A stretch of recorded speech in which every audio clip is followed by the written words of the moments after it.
నా మఠమునందు ఈశాన్య భాగాన ఒక చిన్నదాని గర్భం పగిలి ఒక బిడ్డ పుట్టేను. అప్పుడు ఉరుములు మెరుపులు పుట్టి అనేకులు నష్టమయ్యేరు. నెల్లూరు సీమకు ముప్పు వాటిల్లేను. విజయవాడ కనకదుర్గకు తూర్పు ద్వారాన కృష్ణా తీరాన అనేక మంది విధవలయ్యేరు. తెంచిన గాజులు పూసలు 7 పుట్లు అయ్యేను.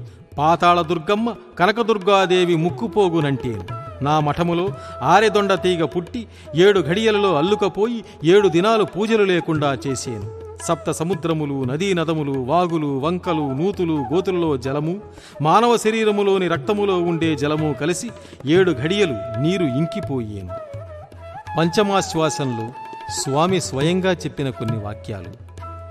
మల్లికార్జునుని గుళ్ళో పొగమంటలు ఎగసీని, పాపాలన్నీ పరిహరించి పకపకా నవ్వీని, పాలుట్ల రంగనాయకులు పసిబాలురతో మాట్లాడిపోయిని, మాలేటి వద్ద మద్దులేటి వద్ద పర్యావర్తనం చేసీని, పర్వత భైరవుడు మహేష్టి మంత్రంబు మాటిమాటికిని చదివీని, మా విశ్వకర్ము ఆలయము చదివీని, సజ్జోఘృతం పాయసం తిని పాలు నెయ్యి ఫలాహారం చేసీని, పంచాక్షరి మంత్రము, ప్రణవ మంత్రము, పాశుపతాస్త్రము, బహుదొడ్డ బహుసామర్థ్యములు మాని సదోపవాసము విడిచేను.